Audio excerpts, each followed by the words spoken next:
Hey Exos, Finn here. Scientia potentia est. Knowledge is power is a well-known term, but what is knowledge? The definition of knowledge is facts, information, and skills acquired by a person through experience or education, the theoretical or practical understanding of a certain subject or topic. Now, knowledge is power once it is implemented. The amount of knowledge is not what we should be worrying about. It's rather what we should be concerned about is how it is managed in our daily lives. This is what makes it easier for us to implement it. The more knowledge we connect, the better life can be. After all, humans are based on information. So, what is the difference between thinking and knowing? Well, thinking requires time and energy because it is the process of using one's mind to consider or reason about something, and this is why we tend to avoid it and replace it with knowledge. Although this can sometimes be counterintuitive. Once we know that 5 plus 5 equals 10, or how long it takes to drive to school with no traffic, we don't have to think about it again. But do we really not think about it? If someone asks you, what is 5 plus 5?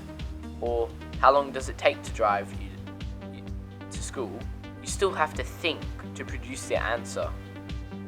We therefore create rules to eliminate the constant need to think, as you know the rules.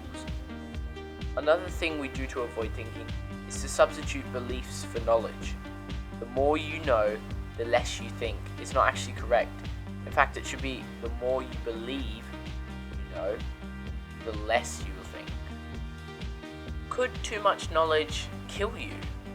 Well, not really, because unlike a USB stick, there isn't really a limit to how much knowledge or information one can have. There's no such thing as learning too much. Almost all information is good information and can be valuable. Some information more valuable than others, but all information, no matter how important, adds to the overall intelligence of a human being. This relates to the idea of cognitive surplus.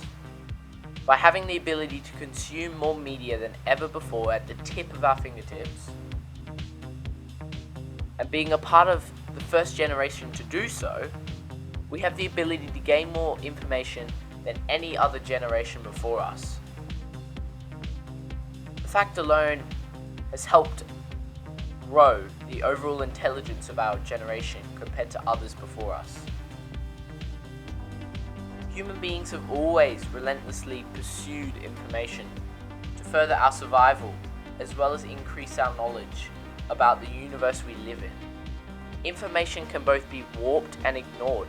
Regardless, information serves the needs of he or she that contains the knowledge.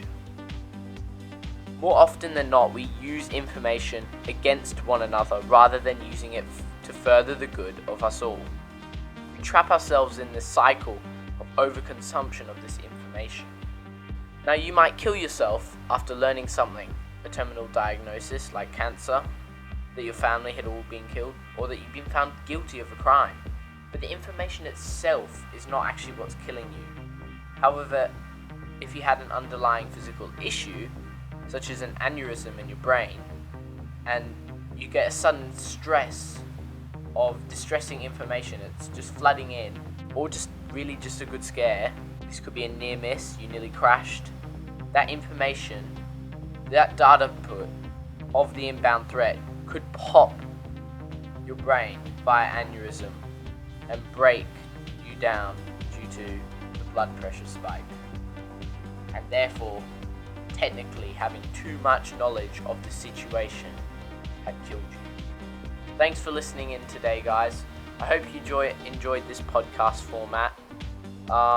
We'll be doing some more videos later, so stay tuned because we've got some epic content coming out, and leave any other suggestions that you want to see me do in the comments below. Thanks again, see you later.